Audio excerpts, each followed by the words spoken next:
सहमे हुए सपने मेरे हौले हौले अंगड़ाइयाँ ले रहे, ठहरे हुए लम्हे मेरे नई नई गहराइयाँ ले रहे। जिंदगी ने पहनी है मुस्कान, करने लगी है इतना करम, क्यों न जाने करवट लेने लगे हैं अरमान, फिर भी है आँख नम, क्यों न जाने ओ सैया, ओ सैया।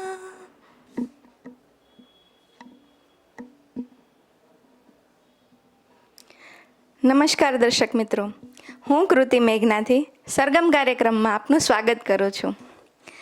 तार से निकली धुन वो तो सबने सुनी, तार से निकली धुन वो तो सबने सुनी, पर साज पे क्या बीती वो किसने जाना।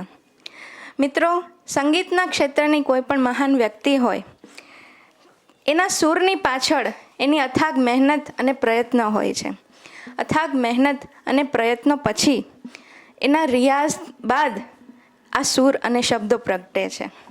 તો આજે આપણે એક એવા યુવા પ્રતિભા હર્ષિત ત્રિવેદીને મળવાના છીએ। ડૉક્ટર હર્ષિત ત્રિવેદી, જેઓ વ્યવસાયે હોમિયોપેથિક ડૉક્ટર છે। તેમણે શાસ્ત્રીય સંગીતની તાલીમ શ્રી અનિકેત ખાંડેકર અને ઘનશ્યામ નાયક પાસેથી લીધી છે। તેમના પિતા શ્રી અશ્વિન ત્રિવેદી સારા શાસ્ત્રીય સંગીતના જ્ઞાતા છે। માતા શ્રદ્ધા ત્રિવેદી, જો નિવૃત્ત અધ્યાપક અને જાણીતા ગુજરાતી બાળ સાહિત્યકાર છે। તો આજે આપણે ડૉક્ટર હર્ષિત ત્રિવેદીના અવાજમાં ગવાયેલી રચનાઓ તથા તેના દ્વારા સ્વરાંકન થયેલી રચનાઓને માણીશું।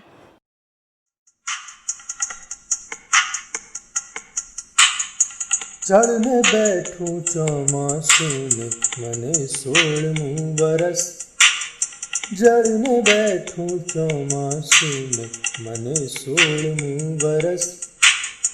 ભારે પગલે વાદળ તોય મારા હિસ્સે તરસ, જળને બેઠું ચોમાસું મને 16મું વરસ। ભારે પગલે વાદળ તોય મારા હિસ્સે તરસ, જળને બેઠું ચોમાસું મને 16મું વરસ।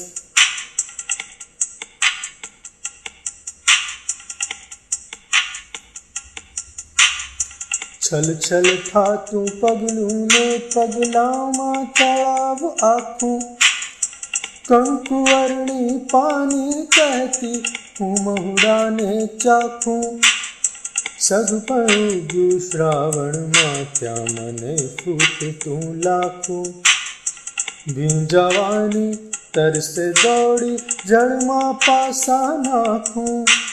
વરસાદી ઘટનાને ધસમસ સપના અરસ પરસ, ભારે પગલે વાદળ તોય મારા હિસ્સે તરસ, જળને બેઠું ચોમાસું ને મને 16મું વરસ।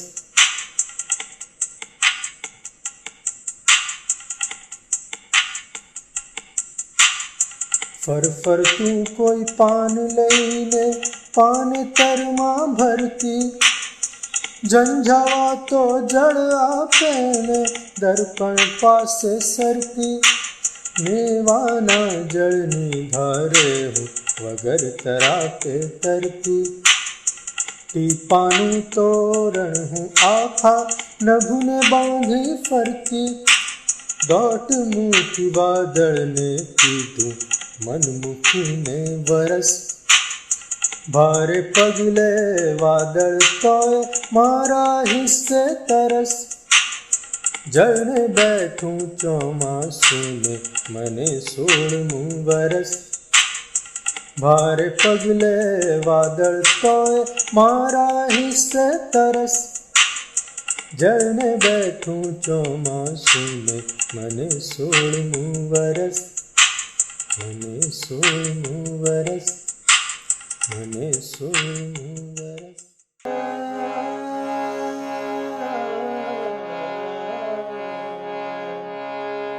કાલ દરિયાએ કીધું તું કાનમાં નદીઓનું પાણી મને ઓછું પડે તારા આંસુઓ આપ મને દાનમાં કાલ દરિયાએ કીધું તું કાનમાં.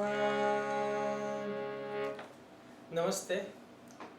આ મેં જે ગીત ગાયું એ કવિત્રી રક્ષાબેન શુક્લે લખેલું છે અને આ મેં રાગ ખમાજમાં એનું જે કહેવાય કે સ્વર રચના કરી છે અને મને ગમે છે આવી રીતે ગીતોની સ્વર રચના કરવાનું. આમ તો હું વ્યવસાય હોમિયોપેથિક ડૉક્ટર છું, પણ નાનપણથી અમારા ઘરમાં સંગીત ચાલ્યું આવતું હતું. મારા પપ્પા, મારા કાકા, મારી ફોઈઓ બધા શાસ્ત્રીય સંગીતની તાલીમ લીધેલી, એટલે કાનમાં પડઘાતું રહેતું હતું સંગીત. અને પછી ખાસ કરીને શીખ્યા પછી પ્રેક્ટિસમાં પડ્યા એટલે રહી ગયું. પણ પછી લોકડાઉનનો સમય મળ્યો એ દરમિયાન આ બધા ગીતો જોયા અને મન થયું કે ચલો આપણે આ ગીતોમાંથી કંઈક બનાવીએ. એવા ગીતો બનાવીએ જે બધાને ગાવાના ગમે, જે સરળ પણ હોય અને છતાં આપણી શાસ્ત્રીય પદ્ધતિથી દૂર ના હોય. એટલે એમાં અત્યારના નવા પણ કવિઓના ગીતો લીધા, આપણા જૂના કવિઓના શાયરોના પણ કેટલાક ગીતો મેં બનાવ્યા. હું કંઈ એનો બહુ મોટો અભ્યાસી કે જાણકાર છું એવું નહીં કહું, પણ મને આ કરવાનો આનંદ આવે છે. તો થયું કે ચલો આપણે આનંદ વહેંચીએ પણ ખરા. તો આ ગીત આપણે વળી પાછું હું તમને પૂરેપૂરું સંભળાવું.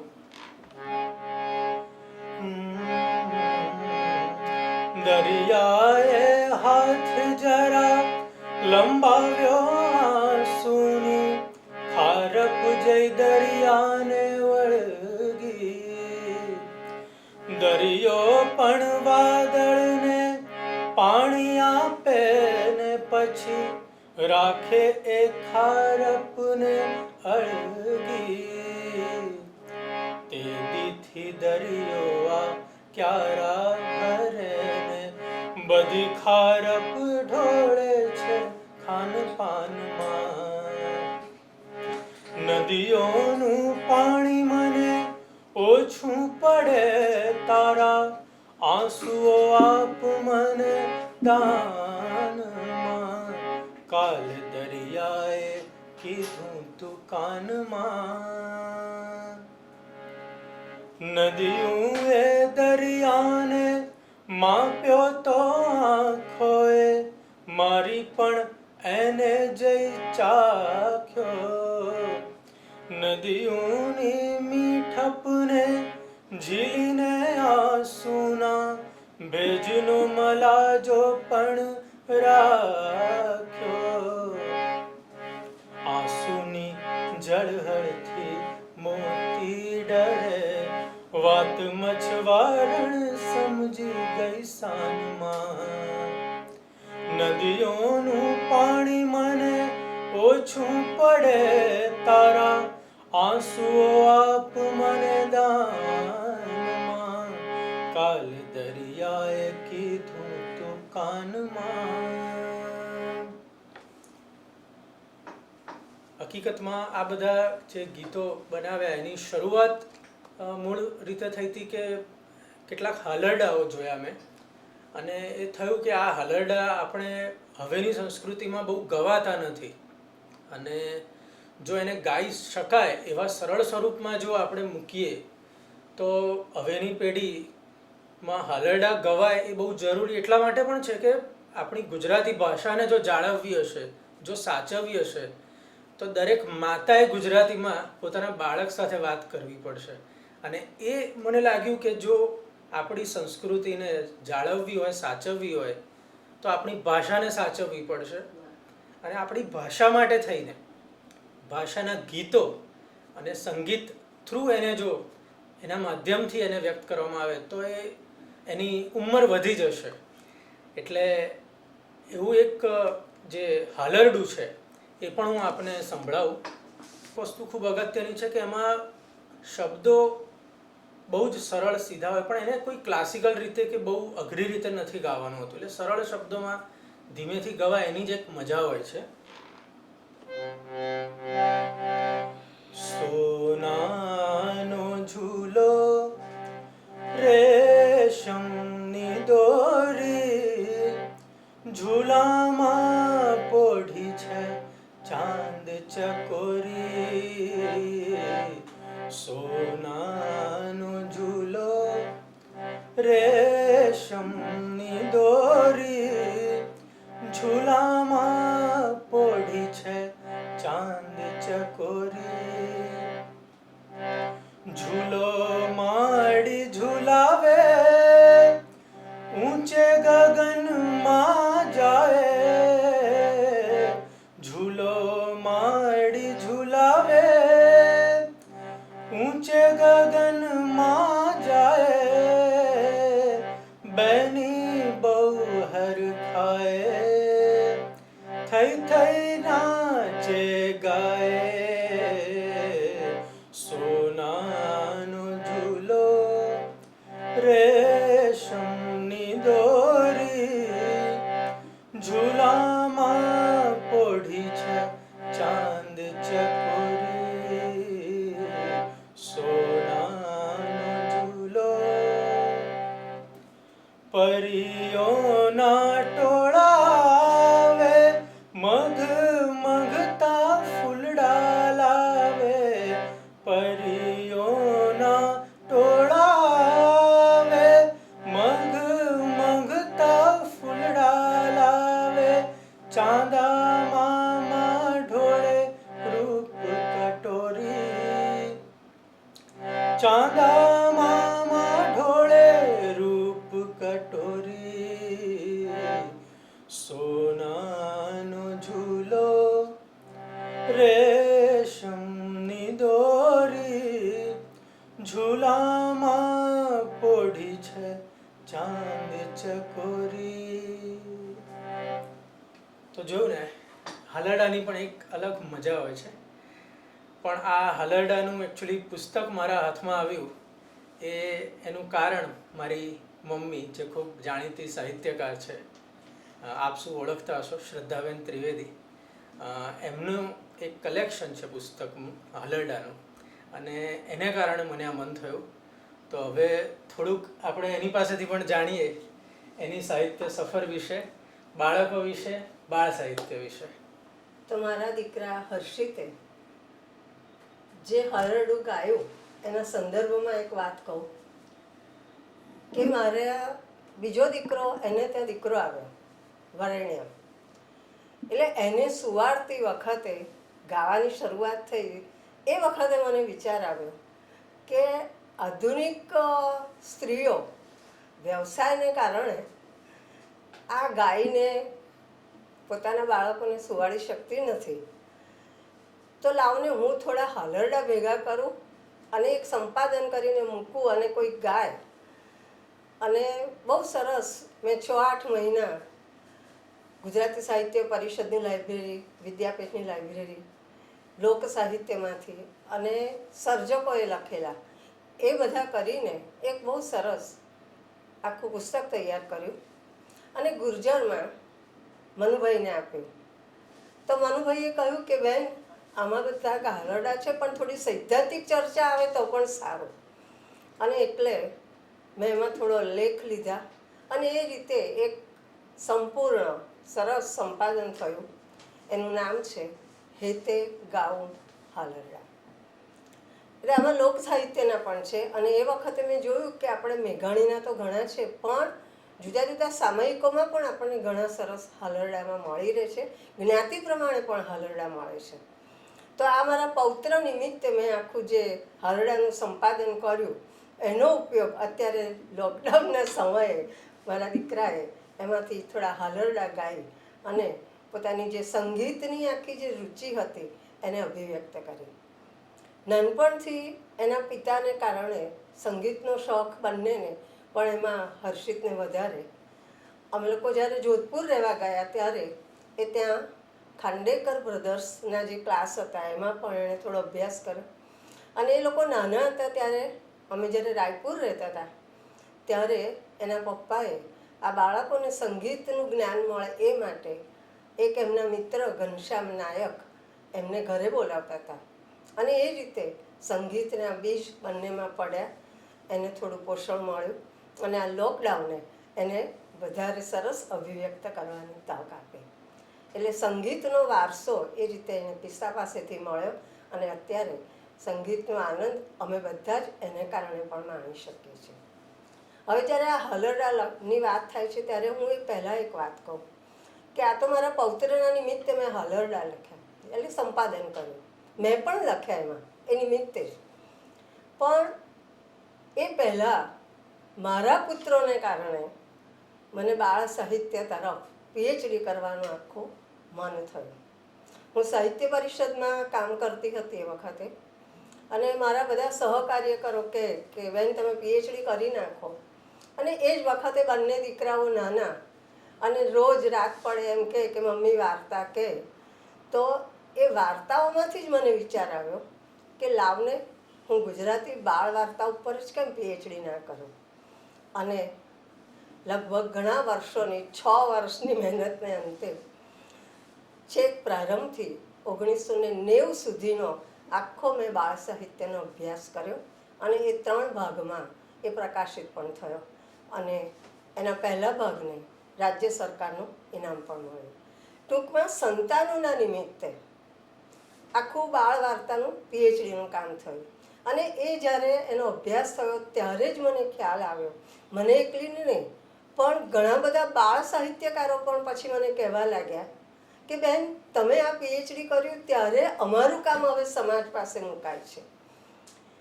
આપણે આમ તો કહીએ છીએ કે ગીજુભાઈથી બાળ સાહિત્યનો પ્રારંભ થયો, પણ મેં જ્યારે અભ્યાસ શરૂ કર્યો ત્યારે જોયું કે 1826માં પણ ડાડસલીની વાર્તાઓ અનુવાદ રૂપે આપણે ત્યાં આવી છે. 1831માં બાલમિત્રનો અનુવાદ થયો. પછી હરગોવિંદાસ કાંટાવાળાએ ટચુકડી 100 વાતો એના 6 ભાગ આપ્યા. અલબત્ત એ બધું મૌલિક નહોતું, કહેવાતી કથાઓનું સંકલન હતું, પણ આટલી બધી વાર્તાઓ ભેગી કરીને આપણને હરગોવિંદાસ કાંટાવાળાએ આપી છે. એ પછી આગળ આવીએ તો ગીજુભાઈ આવે છે. એ જ વખતે એક બહુ મોટું જાણે સમાજમાં પરિવર્તન આવે છે. ગીજુભાઈ આમ તો પોતે વ્યવસાય વકીલ, પણ એમણે પણ જોયું કે બાળ કેળવણી એ કેટલી બધી પાયાની વસ્તુ છે. જો બાળ કેળવણી ઉત્તમ રીતે થશે તો 20 વર્ષ પછી આવતો સમાજ એ બહુ જ સ્વસ્થ અને સમૃદ્ધ હશે. દક્ષિણામૂર્તિ નિમિત્તે ગીજુભાઈએ પોતાની વકીલાતનો વ્યવસાય છોડી દીધો અને એ બાળકોના વકીલ બની ગયા. અને ત્યારે એમને સમજાયું કે બાળ સાહિત્યમાં વાર્તાઓ કહેવાથી બાળકો વધારે એકાગ્ર થઈને પોતાના કાર્યો સારી રીતે કરી શકે છે. એમણે પ્રયોગો પણ ઘણા બધા કર્યા. એમાંથી જ એમને થયું કે બાળ વાર્તાઓ આપણી પાસે હોવી જોઈએ. અને એમણે પોતે મૌલિક નહીં પણ બીજી રીતે બધી બાળ વાર્તાઓ ભેગી કરીને આપણને ગીજુભાઈની બાળ વાર્તાઓ એ 1921-22માં એના 5 સંગ્રહો મળ્યા. એમના સદભાગ્યે તારાબેન મોડક એમની સાથે હતા. અને પછી તો દક્ષિણામૂર્તિ નિમિત્તે ઘણી બધી વાચનમાળાઓ, શ્રેણીઓની શ્રેણીઓ, લગભગ 150 પુસ્તિકાઓ એમણે આ બાળકોને માટે આપી. બાળકોને કેળવતા એમણે સાહિત્ય તો સર્જ્યું, પણ સાથે એમને એમ પણ થયું કે આ બાળકોને કેળવવા માટે એવા શિક્ષકો પણ જોઈશે. અને પરિણામે અધ્યાપન મંદિરો આપણે ત્યાં આવ્યા, જેથી બાળ કેળવણીનું આખું સ્વરૂપ બદલાતું ગયું. અને જ્યાં બાળ કેળવણીની વાત આવી ત્યાં ક્રમશઃ એ કેળવણીની સાથે સાથે જ બાળ સાહિત્યની અનિવાર્યતા વધતી ગઈ. ઈશ્વરની કૃપા આપણે ગુજરાતી સાહિત્ય પર એ અર્થમાં ગણી શકાય કે આ 1920થી 40 દરમિયાન એક બાજુ ગીજુભાઈ દક્ષિણામૂર્તિ દ્વારા જ્યારે બધું કાર્ય કરતા હતા, ત્યારે બીજી બાજુ સુરતમાંથી ગાંડી એના દ્વારા, બીજી બાજુ નાગરદાસ પટેલ અને રમણલાલ નાનાલાલ શાહ એ બાળ વિનોદ અને બાળ જીવન દ્વારા પણ બાળ સાહિત્ય આપી રહ્યા હતા.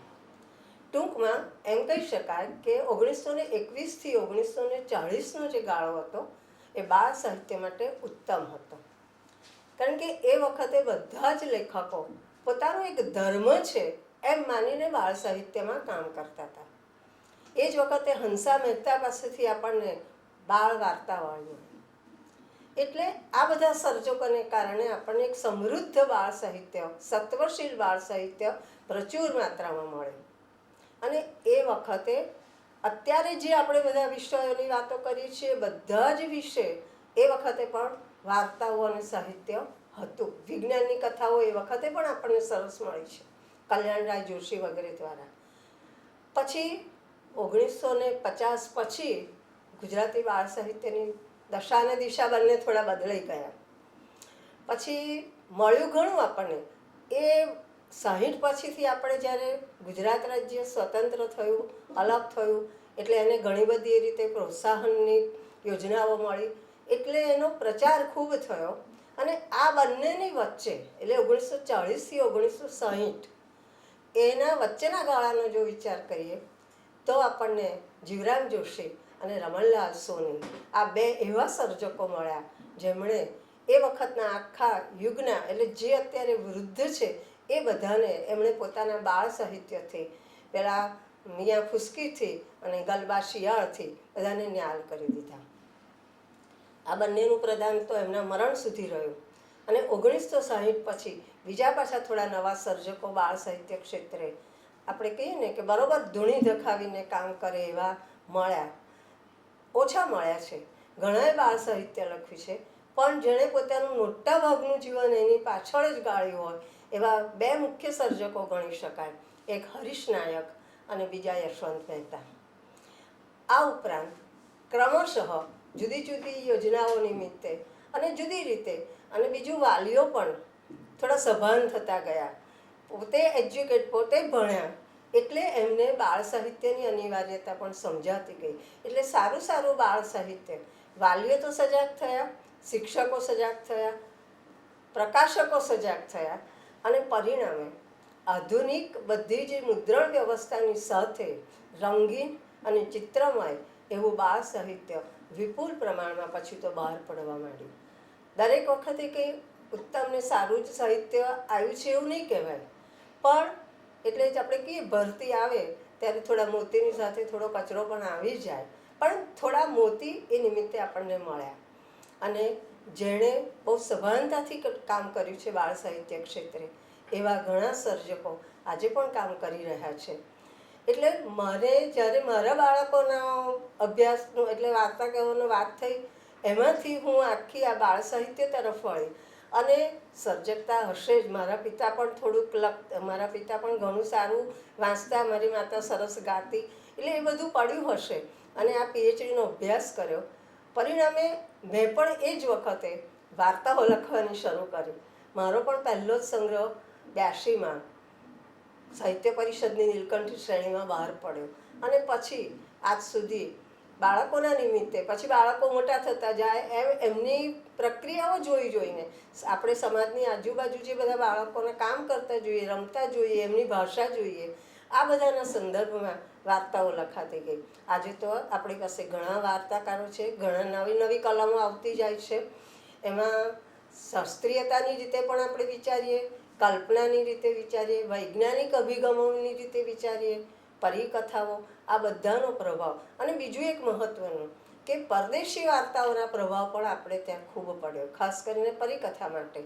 એટલે કારણ કે આપણો સર્જક પણ પાશ્ચાત્ય સાહિત્ય સાથે અનુસંધાન જાળવતો થયો, એટલે એનો પ્રભાવ પણ અહીંયા આવતો ગયો. એમ બાળ સાહિત્યનું ક્ષેત્ર એ અનેક રીતે ફાલ્યું ફૂલ્યું.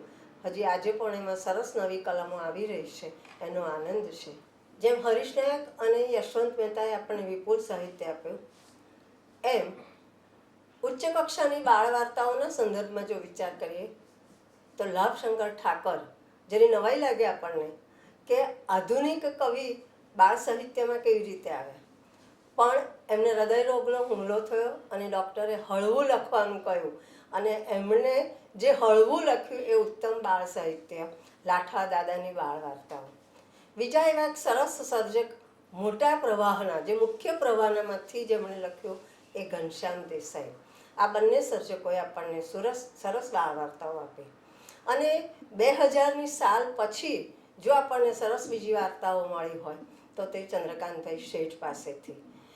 એટલે જ્યારે મોટા મોટા સર્જકો જ્યારે આ બાળ સાહિત્યમાં આવ્યા છે, રમેશ પારેખ એને કેવી રીતે ભૂલી શકાય, એમણે સુંદર બાળ કાવ્ય અને બાળ વાર્તાઓ આપી છે. હું સમગ્ર મેં જે વાત કરી તે લગભગ બાળ વાર્તાની કરી, પણ મારે અહીંયા એક એ પણ કહેવું જોઈએ કે ત્રિભુવન વ્યાસ, સુંદરમ, ચંચી મહેતા આ બધાએ આપણને ઉત્તમ બાળ કાવ્યો પણ આપ્યા છે. ટૂંકમાં બાળ સાહિત્ય એ ઘણું સમૃદ્ધ છે. હજી પણ સર્જકો નવા પડકારો ઝીકીને પોતે ઝીલે પણ છે અને પોતાની ભાષા સાથે બાળ પથ્ય એવી ભાષા સાથે રજૂઆત કરવાના ખૂબ પ્રયત્નો પણ કરે છે. અત્યારે પણ નટવર પટેલ, ઈશ્વર પરમાર, રક્ષા દવે, ગિરિમા ઘારેખાને હમણાં થોડીક સારી બાળ વાર્તાઓ આપણને આપી છે. આમ બાળ વાર્તામાં નવી કલમો આવે છે, એનો આનંદ છે. પણ હું આ બધું કામ કરી શકી, આખો અમે જે અભ્યાસ કર્યો એના મૂળમાં હું મારા ગુરુ શ્રી ચંદ્રકાંત શેઠને યાદ કરું. મેં આ પીએચડીનો વિષય લીધા પછી એમણે એટલા બધા અંગ્રેજી સંદર્ભોના પુસ્તકો પોતે પણ વાંચ્યા અને મને સૂચવ્યા. અને એ બધા વાંચતા જ મેં પણ બાળ વાર્તાઓ લખીને જ્યારે આખું બધું આપ્યું એ પછી સાહેબ ઘણીવાર હસતા કે હું પણ હવે બાળ સાહિત્યનો પૂરેપૂરો અભ્યાસી થઈ ગયો છું. અને એમણે પણ આપણને છેલ્લે બહુ સરસ બાળ વાર્તાઓ આપી. અને યશવંત મહેતા, ધીરુબેન પટેલ આ બધાની બાળ વાર્તાઓને કારણે આપણું બાળ સાહિત્ય ખૂબ સમૃદ્ધ છે. તો ચંદ્રકાંતભાઈએ મને જે પીએચડી કરાવ્યું એ માટે હું આ તબક્કે એમને પ્રણામ કરું છું. અને આ જ ચંદ્રકાંતભાઈ એક આપણા મુખ્ય પ્રવાહના એક ઉત્તમ કવિ છે, નિબંધકાર છે. એમણે સરસ એકાંકી લખ્યા છે. તો એમના જ એકાંત કાવ્યનો પણ હવે આપણે સ્વર દ્વારા આનંદ મેળવીએ.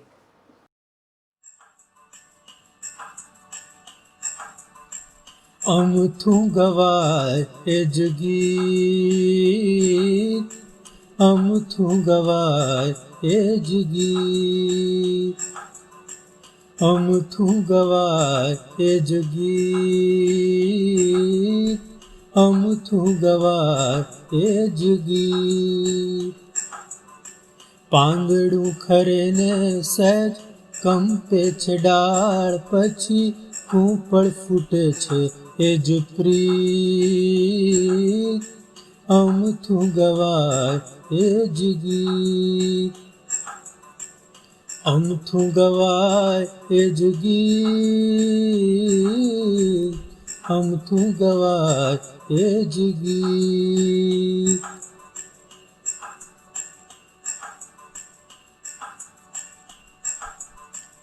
પરપોટો ફૂટે ત્યાં લોહી જાણ થાય એવી આંખ અમે શું કરવા ચીંધીએ. પાણીના પાતળેક રેલે વહી જાય એવા પડછાયા શું કરવા વીંધીએ. પરપોટો ફૂટે ત્યાં લોહી જાણ થાય એવી આંખ અમે શું કરવા ચીંધીએ. પાણીના પાતળેક રેલે વહી જાય એવા પડછાયા શું કરવા વીંધીએ. માછલીઓ આજકાલ શીખીને બેઠી છે રેતી પર જીવવાની રીત, અમથું ગવાય એ જ ગીત, અમથું ગવાય એ જ ગીત, અમથું ગવાય એ જ ગીત. પાંદડું ખરે ને સહેજ કંપે છે ડાળ, પછી કૂંપળ ફૂટે છે એ જ પ્રીત, અમથું ગવાય એ જ ગીત.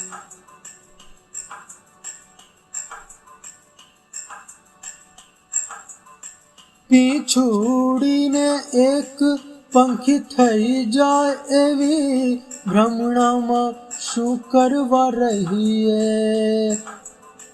તાળવામાં ફૂટેલા ટહુકાની પીડ અમે કંઠ વિના કોને જઈ કહીએ? પીછું ઉડીને એક પંખી થઈ જાય એવી ભ્રમણામાં શું કરવા રહીએ? તાળવામાં ફૂટેલા ટહુકાની પીડ અમે કંઠ વિના કોને જઈ કહીએ? છાતીમાં ઘૂઘવતા પંચમના સૂર તમે રેલો નહીં આવું સંગીત, અમથું ગવાય એ જ ગીત, અમથું ગવાય એ જ ગીત,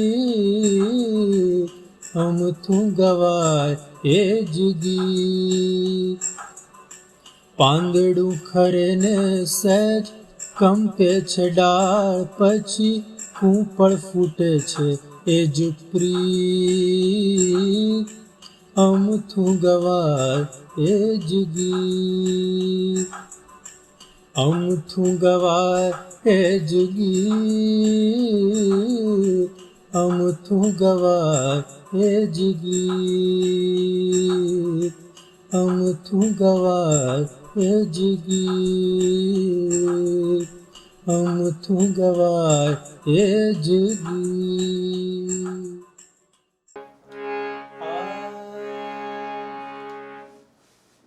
કવિ ચંદ્રકાંત શેઠ નું એક બહુ સુંદર કવિતા છે અને ગીત પણ કહી શકાય. એના ખૂબ જ સુંદર શબ્દો છે. એ મારી મમ્મીના સાહેબ થાય એટલે એના ઘણા બધા પુસ્તકો એમના અમારા ઘરમાં હતા અને એટલે એમની કવિતાઓનો મેં ઘણો લાભ લીધો અને એમના ઘણા સ્વરાંકનો કરવાનો મને મોકો મળ્યો. તો સાંભળીએ આપણે રાગ ભૈરવીમાં આ સ્વરાંકન જે મેં કર્યું છે.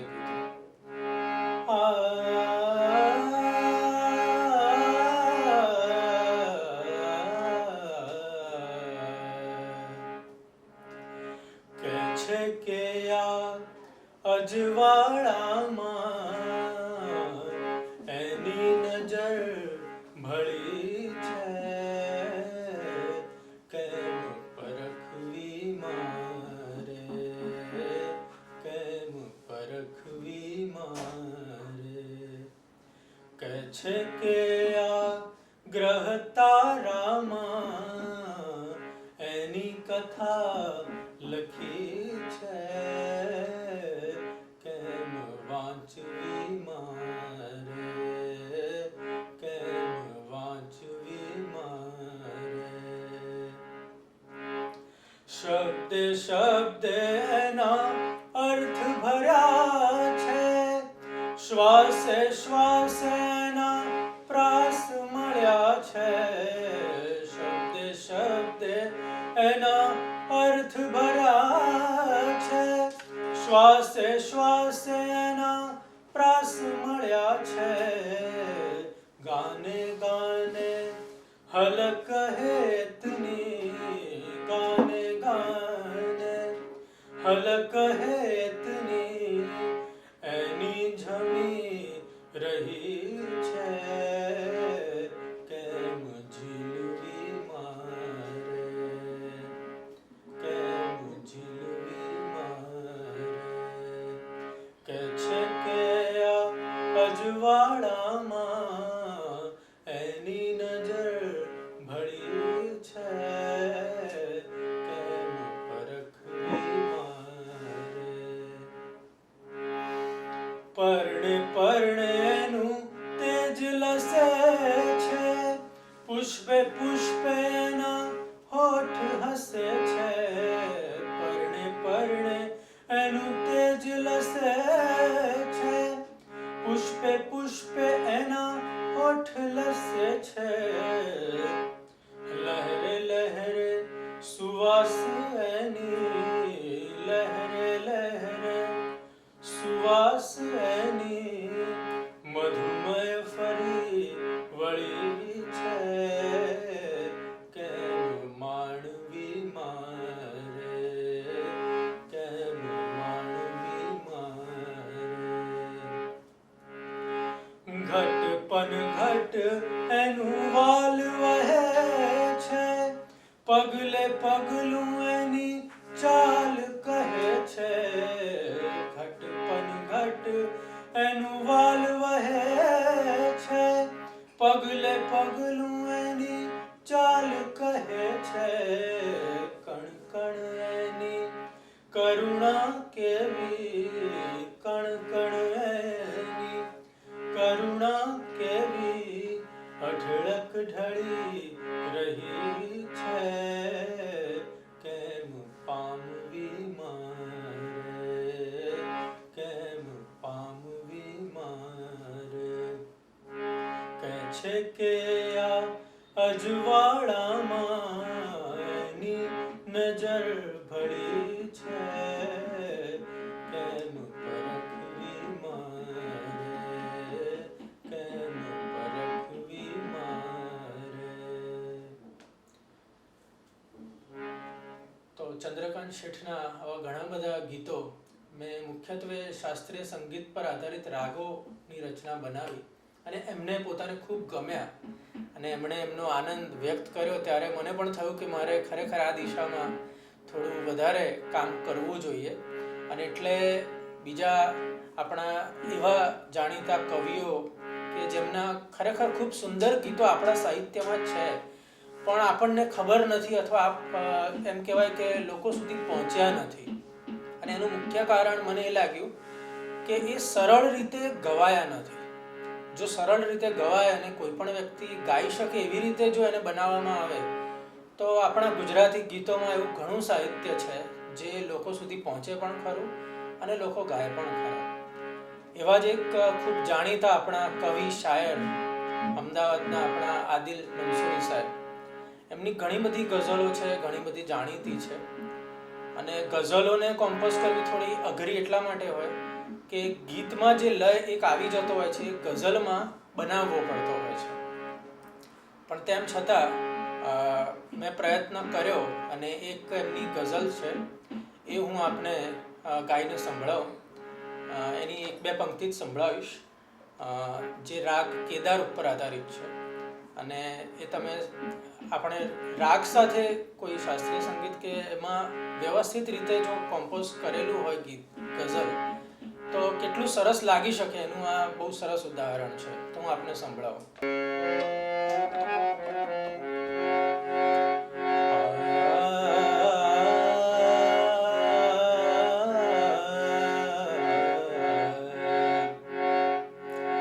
શક્ય હો તો મૌનના વિસ્તારમાંથી થા પ્રગટ, સ્તબ્ધ આ અવકાશ અપરંપારમાંથી થા પ્રગટ. શક્ય હો તો મૌનના વિસ્તારમાંથી થા પ્રગટ, સ્તબ્ધ આ અવકાશ અપરંપારમાંથી થા પ્રગટ. તેજ વાયુ જળ ધરા આકાશ જીવો પ્રાણીઓ, તેજ વાયુ જળ ધરા આકાશ જીવો પ્રાણીઓ, આ સકળ અસ્તિત્વના ઇનકારમાંથી થા પ્રગટ. તું સમય આકાર સ્થળને કાળ સૌથી મુક્ત તું, ક્યાં કહું છું કે કોઈ આધારમાંથી થા પ્રગટ. શક્ય હો તો મૌનના વિસ્તારમાંથી થા પ્રગટ, સ્તબ્ધ આ અવકાશ અપરંપારમાંથી થા પ્રગટ. વૃક્ષ ઝાકળ જળ ગુફા પર્વત નદી વાદળ ગગન, જો પ્રગટવું હો તો અનુરાધારમાંથી થા प्रगट तू कहे तो आंख मीची आजीवन બેસી રહું ઊંડે ઊંડે ક્યાંક દિલના દ્વારમાંથી થા પ્રગટ શક્ય હો તો મૌનના વિસ્તારમાંથી થા પ્રગટ સ્તબ્ધ આ અવકાશ અપરંપારમાંથી થા પ્રગટ. આભાર.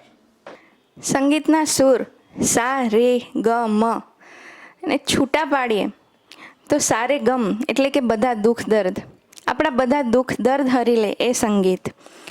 ભલભલા ડિપ્રેશનમાં પડેલા વ્યક્તિઓ માણસોને સારું સુમધુર સંગીત પ્રફુલ્લિત તરો તાજા કરી દે છે. વિજ્ઞાન પણ સંગીતની આ અસરને સ્વીકારે છે, અનુમોદન આપે છે. એક પ્રયોગ પ્રમાણે સુકાયેલા એક છોડની પાસે દરરોજ શાસ્ત્રીય સારું સંગીત પીરસવામાં આવતું હતું, તો એ છોડ જલ્દીથી કોળ્યો, ફૂલ્યો અને ફાલ્યો. તો આપણે તો હરતા ફરતા તરોતાજા મનુષ્યો છીએ, ધબકતા માણસો છીએ, તો સંગીત આપણા પર શું અસર નહીં કરતું હોય. તો મિત્રો, આવતા એપિસોડમાં ફરી મળીશું નવી મુલાકાત સાથે. તમે પાપણને પલકારે વાત કહી કઈ, તમે પાપણને પલકારે વાત કહી કઈ, મરમ એનો ઉકેલવા મારા તે વહી ગઈ. તમે પાપણને પલકારે વાત કહી કઈ.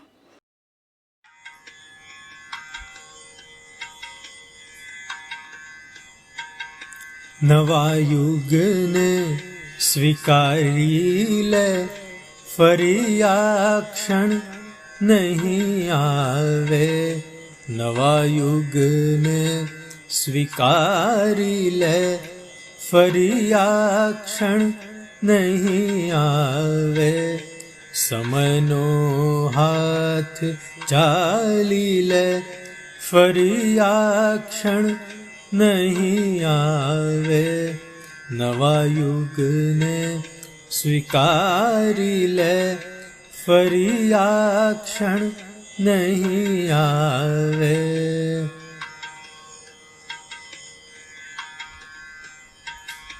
કરીતી બંદગી જેની ઉભા તલવાર તાણી એ, હવે માથું નમાવી લે, ફરી આ ક્ષણ નહીં આવે. ખરેખર મિત્રતાનો સૂર્ય તો માથા ઉપર આવ્યો, બધાની છાયામાં પી લે, ફરી આ ક્ષણ નહીં આવે. નવા યુગને સ્વીકારી લે, ફરી આ ક્ષણ નહીં આવે.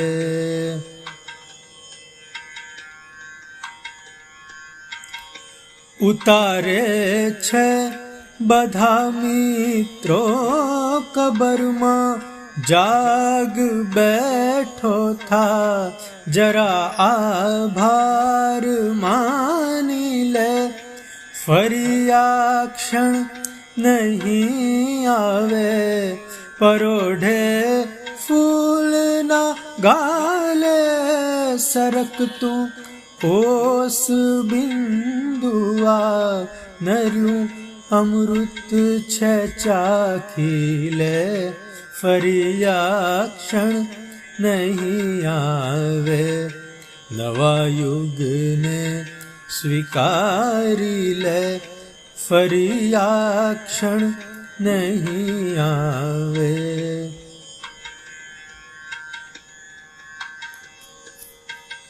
હૃદયના કોરા કાગળ પર પડે જો શબ્દ ના પગલા, ગઝલ ધૂણી દખાવી લે, ફરી આ ક્ષણ નહીં આવે.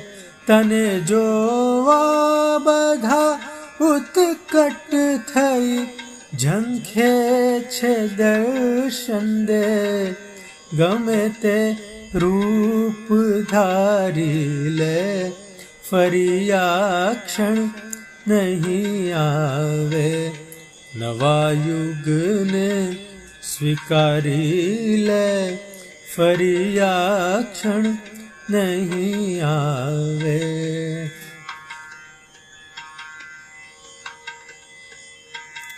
ક્ષિતિજનું છીડું શોધીને તું પેલે પાર ઠેકી જા ને સઘળા ભેદ જાણી લે ફરી આ ક્ષણ નહીં આવે. જીવન મૃત્યુ જગત બ્રહ્માંડની ચિંતા ન કર આ દિલ. પ્રથમ ખુદને પીછાણી લે ફરી આ ક્ષણ નહીં આવે. નવા યુગને સ્વીકારી લે ફરી આ ક્ષણ નહીં આવે. સમયનો હાથ ઝાલી લે ફરી આ ક્ષણ નહીં આવે. નવા યુગને સ્વીકારી લે ફરી આ ક્ષણ નહીં આવે. ફરી આ ક્ષણ નહીં આવે. ફરી આ ક્ષણ નહીં આવે.